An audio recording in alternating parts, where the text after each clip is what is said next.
TV gambling advertisements during live sporting events. Britain's leading betting firms sign up. Good morning. A massive network failure hits mobile users on O2. The phone giant says it's investigating. Customers across the country are unable to use data or the internet this morning. It's a momentous few days for Brexit. I'm live at a stables near the Irish border to hear about the issues affecting people in this area. Next to a busy old night in the Premier League as Manchester United come from behind twice to draw with Arsenal in a really frenetic match at Old Trafford. Don't you remember you told me you love me, baby? The Carpenters, as you've never heard them before, with a little help from the Royal Philharmonic Orchestra.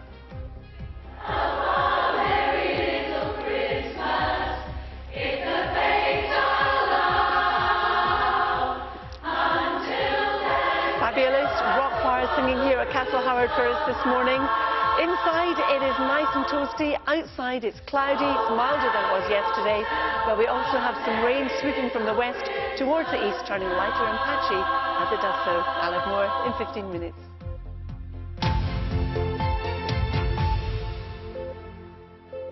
Good morning. Just after 8 o'clock on Thursday, the 6th of December, our top story is that Britain's top gambling companies have voluntarily agreed to stop advertising during live sporting broadcasts. The Remote Gambling Association, which includes the likes of Bet365, Ladbrokes and Paddy Power, came under political pressure over how much betting advertising is on television. Our sports news correspondent Richard Conway reports. For many years, gambling companies have insisted that sport matters more if there's money on it. TV ads have encouraged viewers to bet before, during and after games. But now the UK's leading betting firms have voluntarily agreed a whistle-to-whistle TV advertising ban. It follows political pressure over how much betting advertising is on TV.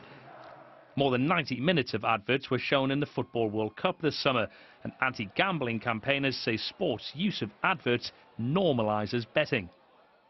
Now, following extensive talks, UK companies have agreed no adverts will be broadcast for a defined period before and after a game is broadcast. Horse racing will be exempt, but all other sports will be included. Final ratification is still needed before the ban comes into force. But that should be a formality according to industry insiders and could come as early as this month. Richard Conway, BBC News.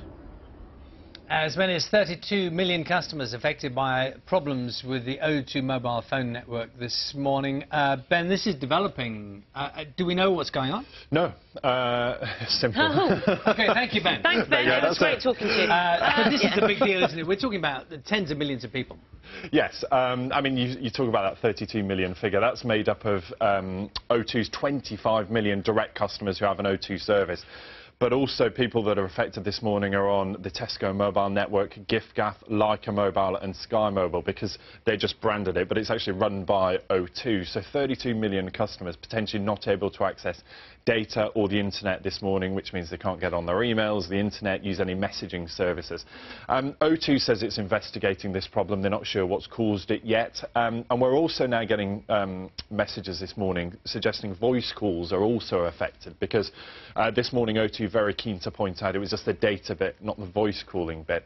And it's important because O2 is the second largest network in the UK, just behind EE, but bigger than Vodafone, so potentially millions of people affected. And also it starts affecting things in unusual places you might not expect. So in a capital, on the bus stops, they have signs there that tell you when the next bus is due and how long you might have to wait. That not working. A lot of people pointing out as well that their travel cards and things like that this morning are stored on their mobile phone that relies on having, to swipe when you get on the bus. A lot of taxi drivers saying they can't get the information about where their next pickup or drop-off is. So you start to get a sense of how important this is when it's not working. Actually, all sorts of things, isn't it? Just like even if you're using a map app. Yeah, absolutely. All of those sorts of things that, even if it's not directly in your mobile phone, you'll find that there are SIM cards in a lot of devices now, that they are connected devices that need that SIM card, and that means that they're not working. So we're in touch with O2. They said they'll let us know when there's any change, but as you said, 32 million customers this morning. Not a great start to the day if you can't log on to the network. I should say the buses are still running. It's just the They old-fashioned thing. The world does having not to, end when your mobile phone yeah, turns just off. having to wait for the bus Yeah. rather than know it's 7 minutes away. And I'll try and get a better answer for what's going on for you. Good. Thank you. Thanks, Ben. 8:05 the time. The other news this morning, the impact of Theresa May's Brexit deal on the economy will be debated by MPs today as the government continues its efforts to secure support for the agreement. Downing Street insists that the deal would deliver an economic partnership with the EU that's closer than that of any other country. The Labour Party says what is on offer will make people more poor. Well, our political correspondent Jonathan Blake is in Westminster for us. And Jonathan, we're in the middle of this 5-day run-up of debates to the vote on December the 11th, and that in itself is now being put into doubt. It is. MPs at Westminster are starting to raise the question of whether this vote should go ahead at all. One senior Conservative saying that it will be madness for the Prime Minister to continue with the vote next Tuesday. I have to say I wouldn't rule anything out at this volatile time in politics, but it would be out of character, I think, for the Prime Minister to do that. She's showed such a determination to press on and try to convince MPs to vote for her deal. It's day 3 of that marathon 5-day stretch of debate in the House of Commons behind us here at Westminster later, focusing on the economy. The Chancellor, Philip Hammond, will open today's debate talking about this deal as a good one which protects jobs in the UK, backs businesses and allows Britain to have a close trading relationship with the EU in the future.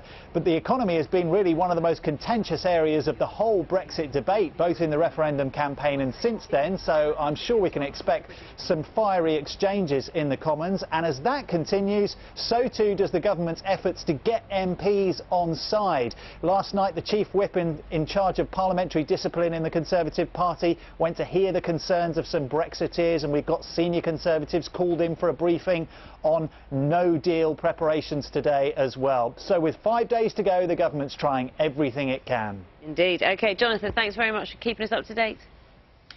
A major review of mental health laws in England and Wales has found they're outdated and that sectioning is being misused. An independent report commissioned by the government sets out more than 150 recommendations on how to improve mental health care, including investment for inpatient units and providing more care in the community. Police are becoming increasingly concerned about a British backpacker who is missing in New Zealand. 22-year-old Grace Milan from Essex hasn't been seen since Saturday. She didn't respond to messages that were sent to her on her birthday, which was on Sunday. Her father is reported to be travelling to the country now. The Foreign Office says it's providing support to Auckland Police. An alarming proportion of adults in Great Britain who are eligible to sit on juries remain confused about what constitutes rape, according to campaigners. A third of people surveyed for the End Violence Against Women coalition said there had to be physical violence for a rape to have taken place. Here's more from our Home Affairs correspondent, June Kelly. A video put out by Leicestershire Police aimed at rape victims. It urges them not to destroy evidence which could help to bring an attacker to justice. Research published today by the End Violence Against Women coalition says there are still many myths and misconceptions about this crime, and some still believe that sex in a relationship cannot be rape. Kathy was attacked by a man she just started seeing. He was convicted of assaulting her. She says it was definitely rape. I was actually sleeping. So you're not aware, and at the end of the day, no means no. If you're in a position where you're not saying, you're not consenting to it in any way, then it's rape. You know, a lot of people stereotypically they think of rape as in being pinned down on a bed or dragged up an alleyway, but that's not how it is. Of the 4,000 people questioned for this research, 33% said if a woman was pressurised into sex but there was no physical violence, it wasn't rape. 21% of women said that if a woman had flirted on a date, she couldn't be a rape victim, even if she hadn't consented to sex. And at 33%, the figure for men believing this was even higher. You're safe now. From now on, everything is at your pace. Across the UK, rape convictions have fallen. Prosecutors say it's important that strong cases get to court. But this research raises questions about jurors who are sitting in judgment on them. June Kelly, BBC News. The chief financial officer of Chinese technology giant Huawei has been arrested in Canada. Meng Wanzhou faces extradition to the US on suspicion she violated sanctions against Iran. China's embassy in Canada protested the arrest and demanded her release. Huawei said it had little information about the charges and was not aware of any wrongdoing by Ms. May. The body of the former US President George Bush Sr. has been flown to Texas following his state funeral. He'll lie at the church where the Bush family has worshipped for decades, before a burial next to his wife Barbara, who died earlier this year. His memorial service in Washington was attended by 5 former presidents, including his son, George W. Bush, who also paid an emotional tribute. To us, he was close to perfect, but not totally perfect. His short game was lousy. He wasn't exactly Fred Astaire on the dance floor. The man couldn't stomach vegetables, especially broccoli. And by the way, he passed these genetic defects along to us. So through our tears, let us know the blessings of knowing and loving you, a great and noble man, the best father a son or daughter could have. George W. Bush talking about his father. Let's see, the time now is 11 minutes past 8. Twitter has released the UK's top 10 most liked tweets of the year. It is a selection of some of them which have struck a chord with social network users. The US pop star Ariana Grande emotionally tweeting when she remembered the victims of the Manchester Arena bomb. That was shared around the world. She wrote, "Thinking of you all today and every day." And you might remember Friends star David Schwimmer's uncanny resemblance to a man wanted for shoplifting in Blackpool. He then posted this image of sort of recreating the scene, and his response, "Officers, I swear it wasn't me." It was liked more than 644,000 times. And there's this one to take you back to the euphoria of the World Cup. Harry Maguire's tweet there with the words, "Can you ask the neighbours to put the bins out on Monday? We're not going home just yet." This was, of course, as the England team continued its winning streak in the World Cup in Moscow to get to the semi-finals. Those are the main stories this morning, 12 minutes past 8. The sport and the weather coming up a little later on. Now, nearly 50,000 people were held under the Mental Health Act in England and Wales last year, with those from African and Caribbean backgrounds 4 times more likely to be sectioned. An independent review found there needs to be a greater focus on the wishes of those who've been detained. We're joined from London now by Richard Walsh. She's from the charity Rethink Mental Illness, and also in the studio by Mariam Zulfikar, whose personal experience of mental health care. Very good morning to you both. Good morning. Mariam, thanks for joining us, and thanks for sharing your story, because it's a brave thing to do anyway. It's scary. And scary, yes. But your message will resonate with people. You are a lot younger, and you were suffering from PTSD. Yeah. Just take us through a sort of brief version of a sequence of events. I started seeing CAMHS when I was about 12 years old. Explain that for us. CAMHS, Child Adolescent Mental Health Services, when I was 12, and that was good, but when I turned 16, I started to get really unwell, and my PTSD and depression got really bad. And this was with the background of, you were initially in Kenya. Yeah, so I suffered abuse in my childhood, and as I got older, because I hadn't disclosed it to anyone, it kind of manifested itself into PTSD and really bad depression. So during my GCSEs, I really struggled. I just was not doing well at school. My school wasn't the most supportive. I didn't really share much with my family, and I was seeing a psychologist, psychiatrist, family therapist, and this reaches a kind of a crisis point. Yeah, so we avoided hospital admission for quite some time. I kind of said, I can do it in the community, so they brought in all these other support networks there, and, you know, with psychologists, psychiatrists, family therapists, EMDR therapists, but that didn't help, and actually it's just past 6 years that I was put into hospital, and I didn't want to. I resisted it, I threw a big fight, but it was like, we're either putting you in a police van and taking you to hospital, or you're going in your parents' car. So what happened? I became very suicidal. But in that moment in time, I mean, what happened? You said you could have been taken away by the police? Yeah, so I went into my psychologist's office, and it was really, like, I can remember it just like it was yesterday, but I was very low, probably one of the lowest points in my life, and she asked me if I had plans to commit suicide, and I just broke down, and I was on the floor sobbing my eyes out, because I did have a plan, and it was going to be that Friday.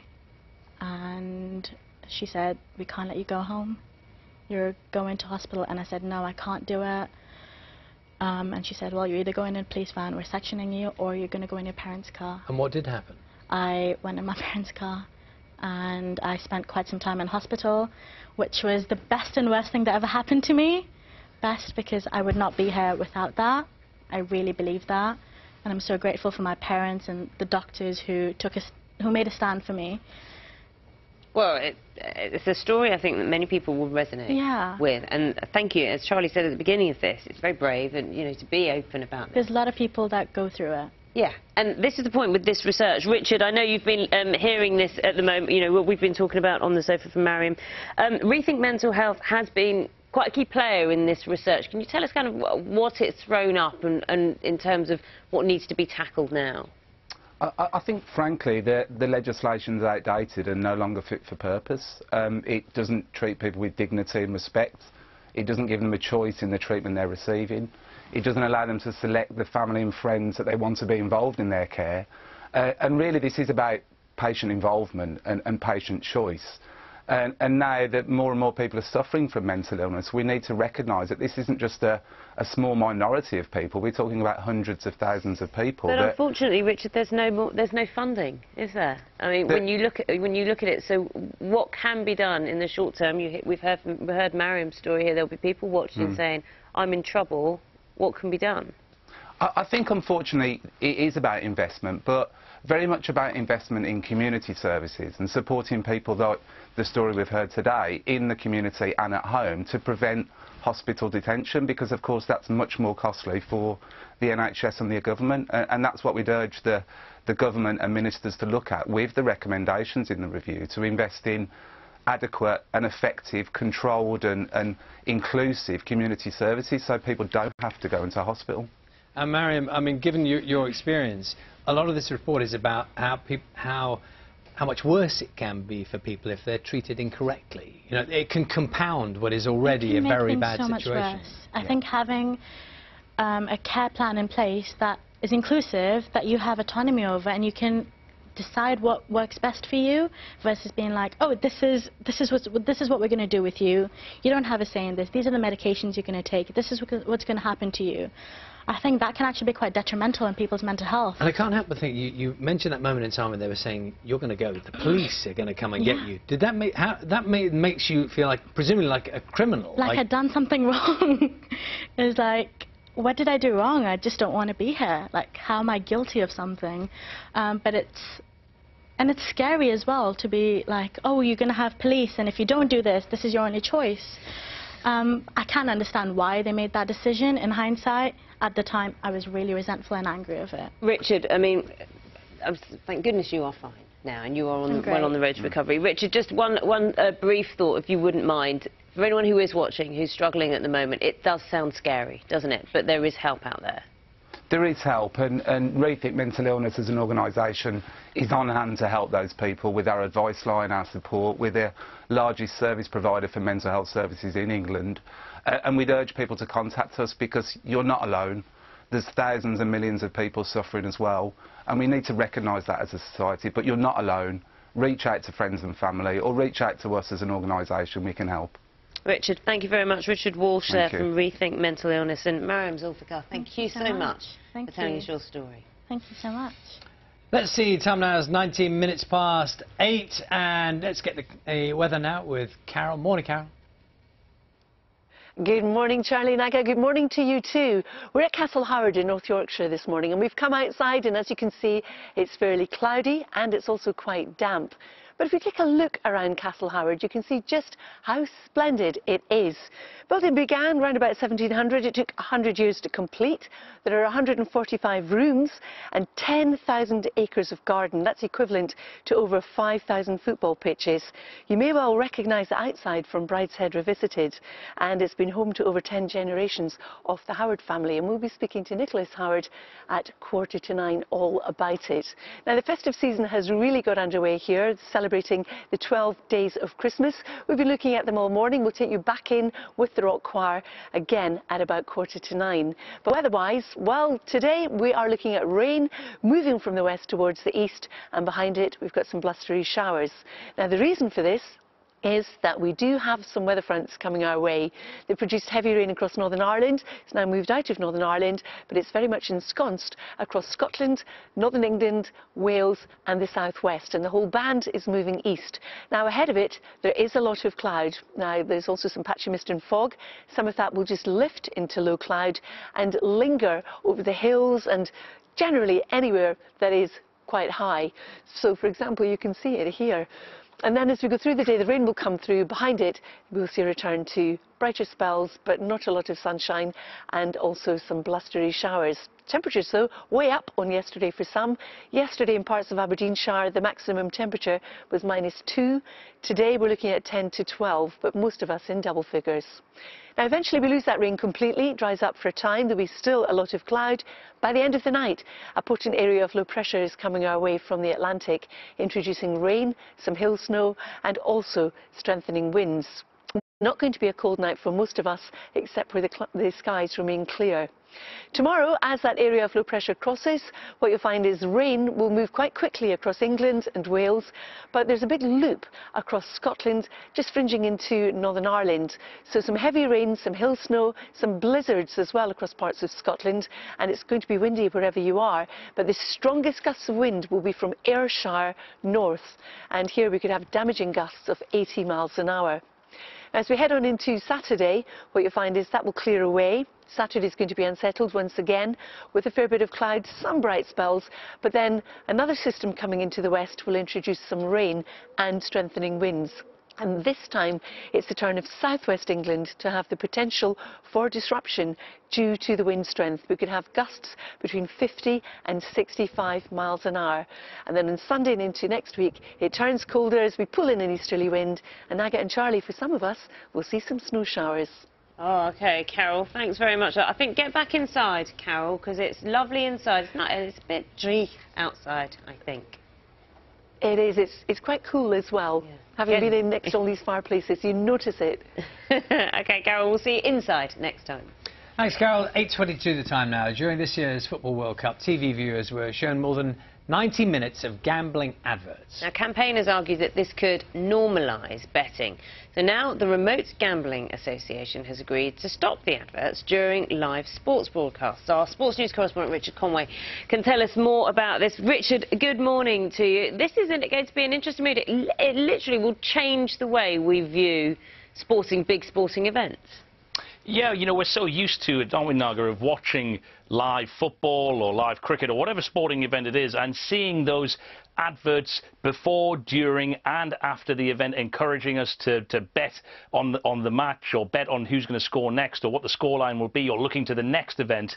And the gambling companies have decided that they're going to take matters into their own hands. They're going to self-regulate and they're going to change things. So between them, Britain's top gambling companies have all sat down in the last few days. I understand the agreement they've come to is to have this whistle-to-whistle ban. So there'll be a defined period before the start of the game, nothing during it, and again a defined period afterwards, maybe 10 or 15 minutes, that buffer zone around live sport where there will be no TV gambling adverts. A big step forward. And of course we've had a lot of discussion, haven't we, about the impact that gambling has on people and particularly on families. The RGA, the Remote Gambling Association, said it before, hasn't it? It's very mindful of public concerns. How will this bleed out into other sports or into other areas, do you think? Yeah, I think it's going to be interesting because, of course, you know, when we watch live sport, we still will see perimeter advertising for gambling. We will still see sponsorship of leagues, of teams.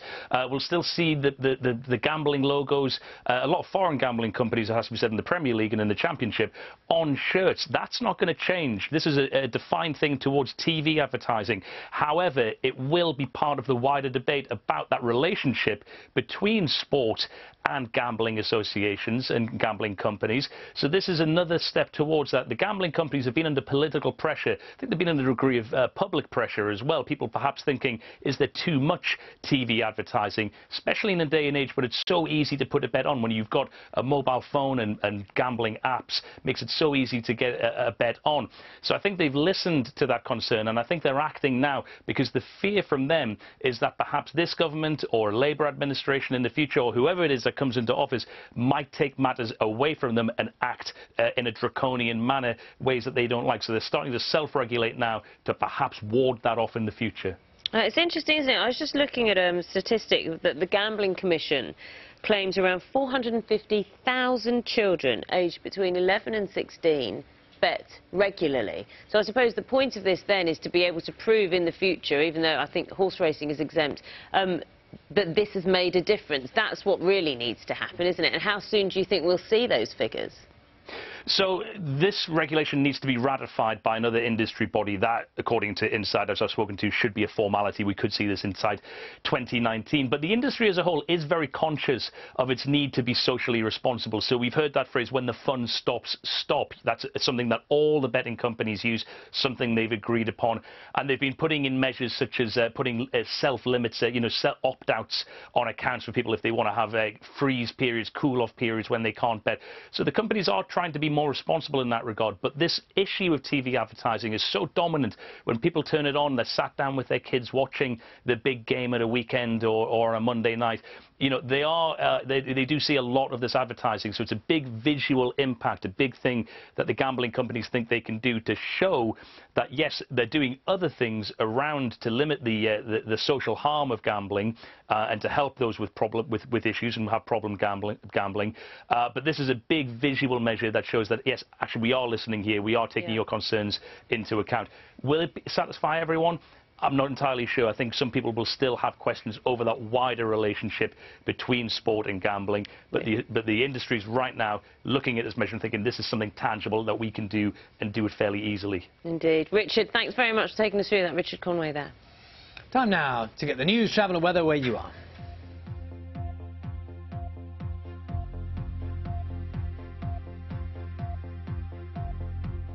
Up next on the BBC News Channel, a look at what's happening in the world of global business with Business Live. And in half an hour, it's the news at 9 with all the latest stories.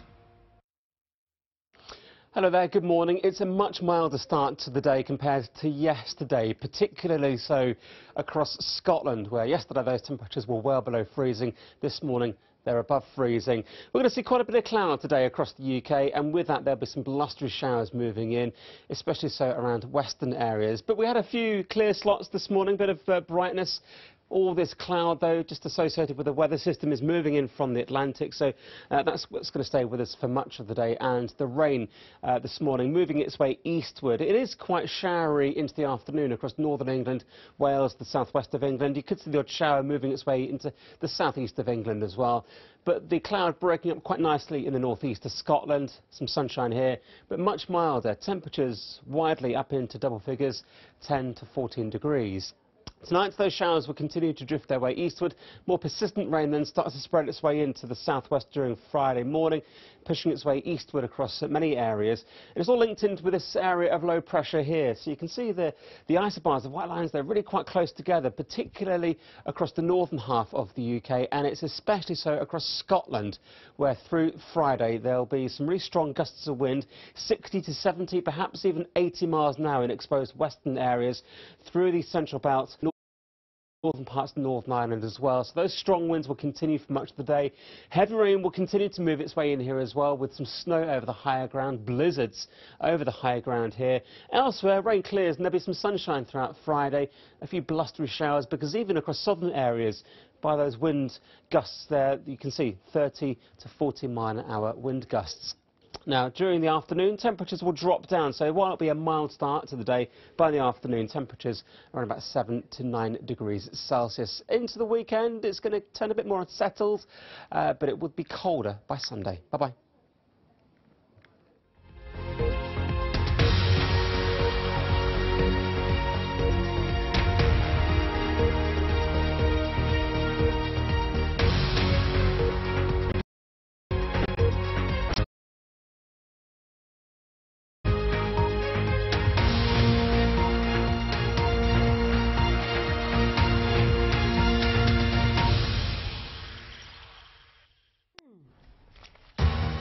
Hello, this is Business Live from BBC News with Victoria Fritz and Sally Bundock. Another bad call for Huawei. The Chinese telecoms giant's finance chiefs arrested for allegedly breaking US sanctions on Iran. Live from London, that is our top story today, Thursday the 6th of December.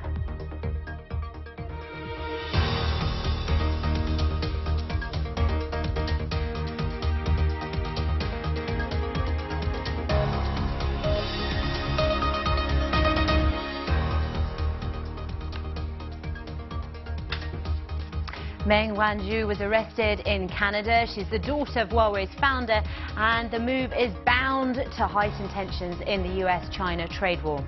Also in the programme, higher oil prices are in the pipeline. OPEC oil producers look set to cut production as they meet in Vienna despite the warnings from President Trump. And the rout that decimated the markets in Asia continues, dragging Europe down with it. And we've got the baby bag boom. We're going to talk to the woman trying to make changing nappies as stylish as changing bags for both women and men, and find out how the right kit can help parents keep one step ahead of their kids. Also, we want to know, are you concerned about who's using your data and for what purpose? We're talking about this today in the light of the latest revelations about Facebook. Get in touch. Just use the hashtag #BBCBizLive.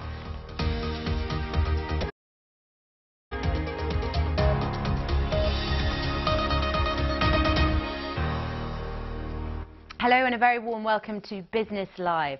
The stakes have been upped in the trade war between the US and China. That's because the daughter of the founder of the Chinese telecoms giant Huawei has been arrested in Canada. Meng Wanzhou is the chief financial officer of the firm and now faces extradition to the United States. Few details have been released, but it's being reported in Canada that she is accused of trying to break US sanctions on Iran. Huawei says it is not aware of any wrongdoing and that the Chinese government is already calling for her release. Well, let's speak now to our correspondent Robin Brandt, who is in Shanghai for us. Robin, how is the news being received in China? Well, they're not happy. I mean, this happened on December the 1st, the same day that President Xi and President Trump were sitting across the table at the G20 trying to sort out their differences over trade. We've heard from the Ministry of Foreign Affairs in the last hour or so saying there's been no clarification from the Canadians or the Americans as to why she has been arrested. In a previous statement, the embassy in Ottawa said this was a of her human. There is due to be a hearing in Canada tomorrow when presumably more details about the allegations will come out, but it's being reported this is about Iranian sanctions and claims that Huawei may have been selling material of US origin, material it's licensing to Iran. Now, this isn't just about targeting one person or one company. This is a hugely significant sign of a much more aggressive move against China, and it comes right in the middle of this trade war. And this is Washington, the Justice Department there, the Trump administration as a whole, saying it will not tolerate anymore what it sees, what it alleges are breaches of sanctions in place about doing business with companies in Iran. And as you say, likely to supercharge those trade tensions between the US and China. Yeah, I mean, look at the symbolism. It probably is unrelated, but this arrest happened in Canada just as the two leaders were sitting down to try and sort things out. And we had a period that looked like a brief rapprochement, didn't we, in terms of the trade war. We certainly know that the escalation due for the start of next year is being postponed, and there are now negotiations in place. But, you know, this is a move, as I said, not just against a person or a company, but it's a hugely significant moment in terms of the message going from Washington to Beijing about one of the most fundamental disagreements they have, really, and that is about the trading relationship between the countries. And America knows how important Huawei is, a huge telecoms company, very successfully globally as well, and a pillar, really, of China's ambitions for its economy going forward. And this, of course, is a huge blow, if the allegations turn out to be true, to the prospects of this company. OK, Robin Brandt in Shanghai. Thank you. Well, let's now look at how markets have reacted to all of this. Karishma Vaswani is our Asia business correspondent based in Singapore. Karishma, the markets didn't take to the at all because, of course, this comes into the context of this ongoing trade spat between the US and China. Indeed, Sally, and you know, it is to be expected. We have seen the various twists and turns of the relationship between the United States and China being reflected on the minds of investors out here in Asia and in the US. And today, a very specific reaction amongst Shanghai and Hong Kong markets, in Hong Kong and Shanghai markets, I should say, and in particular, companies, the shares of companies like ZTE, for instance, which was subject to a US banning order earlier in the year over security fears. We saw saw shares of that company down some 8%. Other chip makers as well, and big Chinese heavyweights like Tencent also down, another big Chinese tech firm over there. Suppliers to Huawei also seeing their shares fall significantly. And I think that sentiment being felt across Asian markets because of the ongoing concerns, Sally, over what this actually means within the context of the US-China trade war. As Robin pointed out, this happened, her arrest happened on December the 1st, when the two leaders were sitting down having a conversation, trying in some way or another to get us on a road to recovery and getting us some sort of a reprieve, even though the details of the US trade deal with China still aren't all that clear. But this particular arrest is being seen, according to some that I've spoken to in China, as an attack not just on Chinese tech, but on China's ambitions to emerge on the global stage. So a very worrying sign of the relationship between these two giants. OK, Karishma, thanks very much indeed. Let's take a look at some of the other stories that are making the news today. And the British government says it's stopping a visa scheme that allows foreign investors a fast-track route to settling in the UK. It's a crackdown on financial crime amid concerns that money launderers are taking advantage of Tier 1 investor visas. The scheme was set up to encourage investment and means that £2 million of investment bought a visa and indefinite leave to remain after 5 years. Ted Baker's confirmed that a law firm will carry out an investigation following allegations of inappropriate behaviour at the company. Includes a hugging culture allegedly enforced by its founder Ray Kelvin. The move comes as fashion chain announces a fall in its revenues for the 16-week period from the 11th of August to the beginning of December. And authorities in China say Tesla is set to begin production at its factory in the country in the second half of next year. In July, the electric car maker signed a deal in Shanghai to open its Gigafactory 3 there, with capacity to produce 500,000 cars a year. Producing in China would allow Tesla to avoid the uncertainties with importing vehicles into the country. Now on to the other big story that have got the attention of financial markets today, and that is oil, of course, because higher prices could soon be a reality after the OPEC group of exporting nations, together with allies like Russia, are getting together. They've agreed in principle to cut the amount that they produce. That comes as 2 days of talks at the headquarters in Vienna get away to finalise the details. So let's have a look at why they are trying to take this action, because if we look at the price of crude, you can see here it's slumped by some $20 a barrel since October. This is for several reasons. One is concern about the health of the global economy, and then of course the trade war between China and the US. The USA, Saudi Arabia and Russia are all producing oil at record levels, and a move to cut is likely to infuriate President Trump, who took to Twitter on Wednesday to urge OPEC to keep up production levels, saying the world does not want to see or need higher oil prices. Saudi Arabia, though, that's the de facto leader of OPEC, has been pushing for total production to be cut by at least 1.3 million barrels a day, or 1.3% of global output. Others think that's far too much. Our correspondent Bethany Bell is at the headquarters for OPEC in Vienna. Bethany, do you think that OPEC will defy Trump's call for lower oil prices?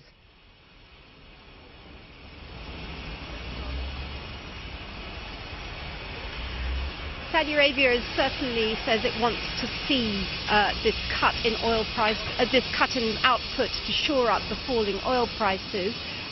It says, as you mentioned, 1.3 million barrels per day.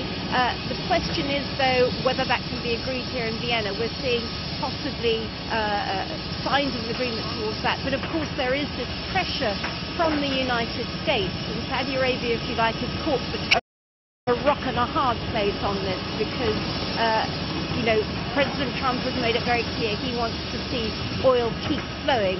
Saudi Arabia very much wanting to see to try and shore up those prices. It would also, this deal, if it's to be agreed, would also have to include Russia. Saudi Arabia, the de facto leader of OPEC, has suggested that Russia should cut output by up to 300,000 barrels a day. Not clear whether Russia would be on board with that yet, but the negotiations are taking place today. And it's interesting times, Bethany, with Qatar announcing it's leaving OPEC, Iran now subject to new sanctions, meaning that will cut how much it delivers to the markets in terms of oil.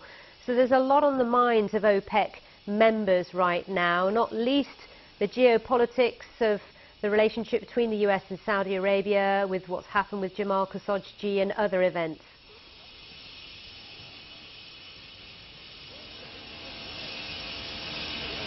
Yes, I mean, this is part of the pressure on the Saudis, the question of the crisis around Jamal Khashoggi. Saudi Arabia, on the one hand, needs to try and shore up the oil prices. On the other hand, can it afford to upset President Trump at the moment, at a time when Trump has supported the Crown Prince, the Saudi Crown Prince, over that crisis? Then there's the question of Qatar. The Qatari energy minister is actually here in Vienna today, but this will be the last meeting, the end of the 57-year membership, the sign of heightened tensions in the Gulf. OK, Bethany Bell, thank you very much. Let's have a look at the market, shall we? In Asia, Hong Kong and Shanghai-listed tech firms have been battered after the arrest of the top exec at Huawei. Now, the broader markets, which have also been hit by worries that the US economy is showing some signs of slowing, were also well down. You can see there. Oil prices extended their losses as well, ahead of the OPEC meeting, as Bethany was just outlining there. And, of course, the non-OPEC production giants are also there.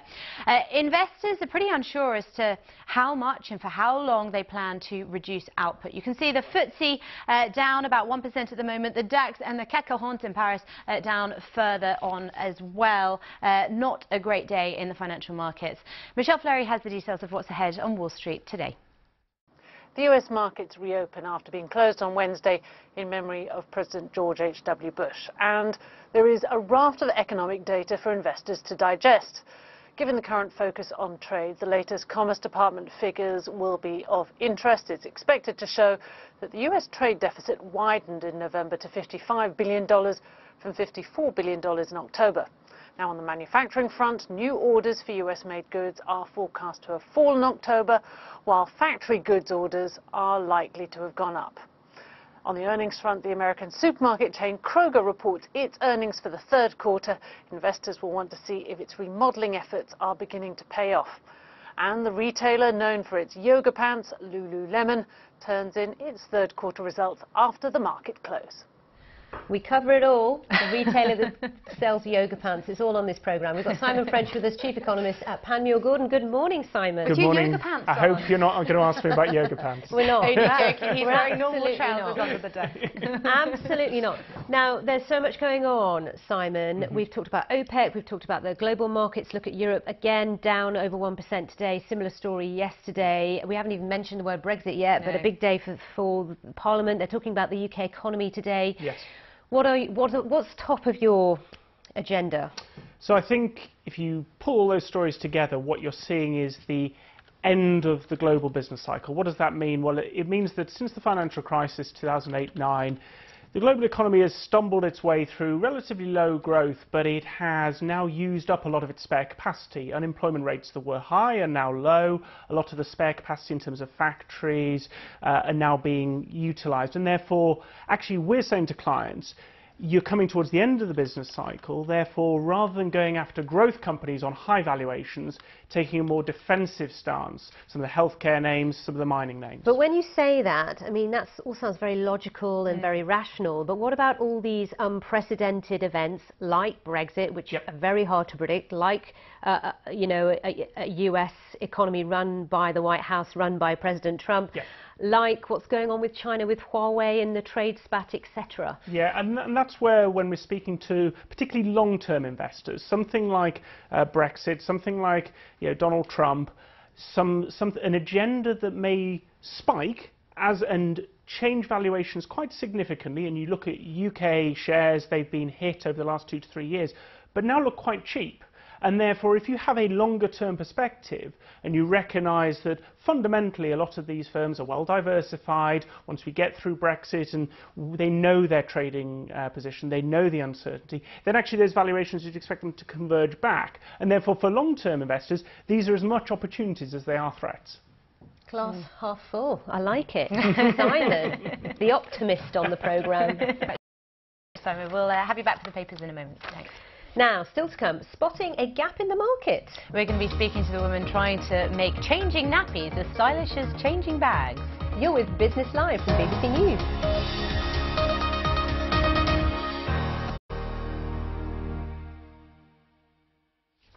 Manchester Airport Group has had a pretty good summer with strong performance in Manchester and London Stansted today. The group successfully tackled several challenges and filled the gap left by the collapse of Monarch last year. The Chief Executive, Charlie Cornish, joins us now. Good morning to you, Charlie. Good morning.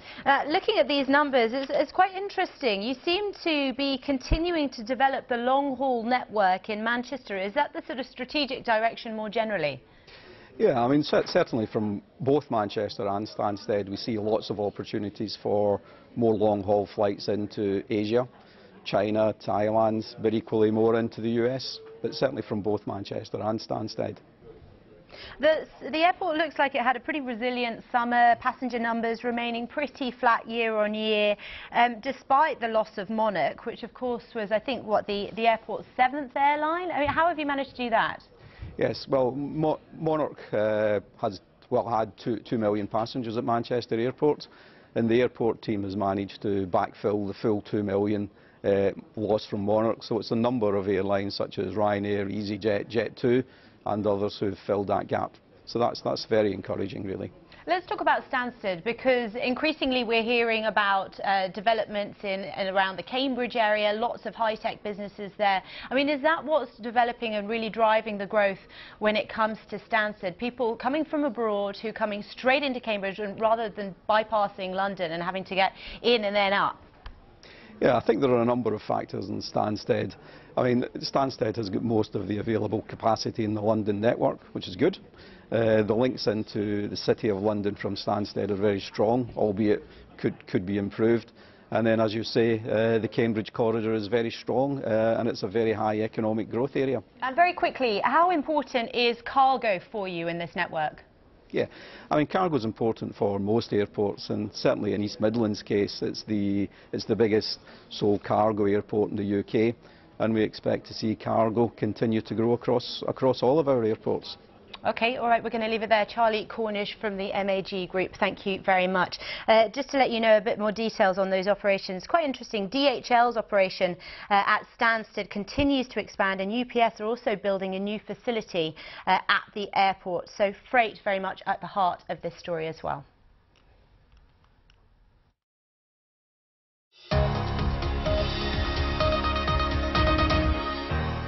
You are with Business Live. Our top story today, the Chief Financial Officer of Huawei, the Chinese technology giant, has been arrested in Canada it's alleged that they have violated sanctions with regards to Iran, and this is a move that's come from the United States, and there is a view to try and extradite her to the US on Friday. And the markets, well, they do not like it at all. We've seen a big rout in the Asian markets in the last few hours, and that's very much extended into the European session as well. As you can see, the FTSE 100 down more than 1%. We've seen the same picture opening up in Germany and also France as well. A bit of a currency story going on as well, because OPEC members are meeting in Vienna, and that's having a bit of an effect on the oil price. Now, let's talk getting out the house with a new baby. It's a huge challenge. Any mother or father or grandparent or nanny, if you've been there, you know what it's like. It's not quick, it's not easy, and there's so much to try and remember. Yeah, spare nappies, wipes, extra clothes, bottles of milk, you name it. Your sanity. Absolutely. And it goes on and on until they're toddlers. So why can fashion not offer you something that looks fantastic, is extremely practical, and you're proud to have over your shoulder? Look at that. Well, a couple of mothers got together they had young children and decided to try and change all of that by bringing a range of fashionable changing bags to the market, which means looking cool comes as an essential part of changing bottoms. And it's not just for women, it's also for men, because very much so there was lots of options out there for women, pink with cupcakes on or whatever prints, and the dads were just so embarrassed to even be seen with the bags. We've got Anna Tizard with us, co-founder of Tiba and Marl, the company behind these bags. Good morning. Good morning. So just tell us your story. You were a bag buyer for Topshop, right, and it's when you became a mum you had this great idea. Yes, so I was on maternity leave with my first child, and I was, quite nervous about the thought of going back to work, all the travel that you have with being a buyer. You have to go away for long haul trips quite often. And I was talking to my friend who also has worked in retail, who was a bag designer for many years. And we were just saying, where are the bags for people like us who don't want a cupcake bag, who want to have something that kind of goes with what they normally wear a bit more, so they look a bit more, a bit more like themselves.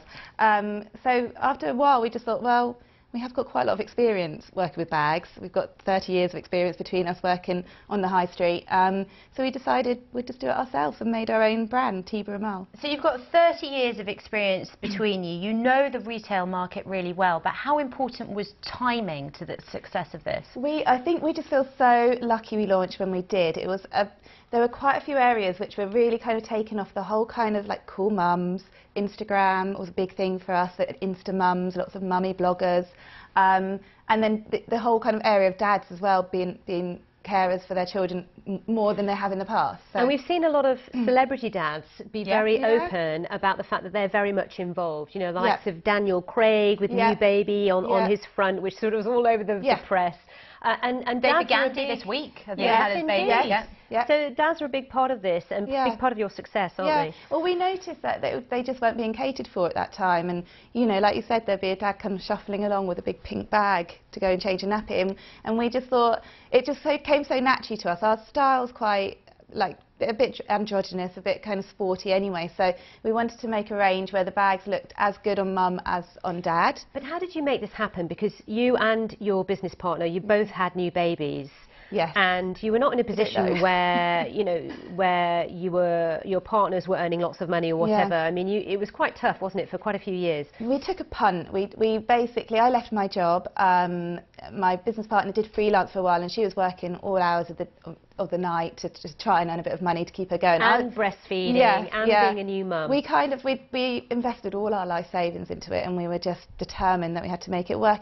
But it actually helped us as well, because we had the babies. We were out on the field meeting new mums, going to mum groups, going to networking events with our babies, and it actually helped us. We met a lot of people who have helped us launch the brand, like bloggers who saw our bags and decided to promote it for us, and so really it benefit. Although it's hard work, it did benefit us as well. It's a pretty aspirational product. It's quite expensive. Do you think you would have had the same level of success if you had been trying to launch this as a kind of mass market product? I mean, I think the bags are quite recognisable, and you get people who, who've seen each other in play groups and have become friends because they've got a Tiba and Marl bag, which is really sweet. We get told that quite a lot. And a lot of people get bought the bags as baby shower gifts or a push present. So in terms of price point, it hasn't restricted us at all. And I think people think it's that really, it's a special purchase. So, they're treating themselves to something for, they're going through pregnancy, pretty tired, maybe having a rough time, and they think, oh, I'm going to have a nice bag, and it's part of their to keep their identity as well, to empower them. Well, Anna, I'm glad it's a real success story for you and the other mummy. Anna Tizard, thanks for coming in. Thank you. Thanks, Thank you. Let's turn our attentions to Brexit and the Prime Minister, Theresa May. She has dismissed suggestions that next week's crucial vote in Parliament will be delayed. Yes, it seems unlikely that the deal she made with the EU will be approved because MPs are concerned about how and if the UK can get out of the so-called Northern Ireland backstop. She's been here at the BBC to talk to Radio 4. Let's have a listen to what she's just been saying. I'm listening to colleagues' concerns.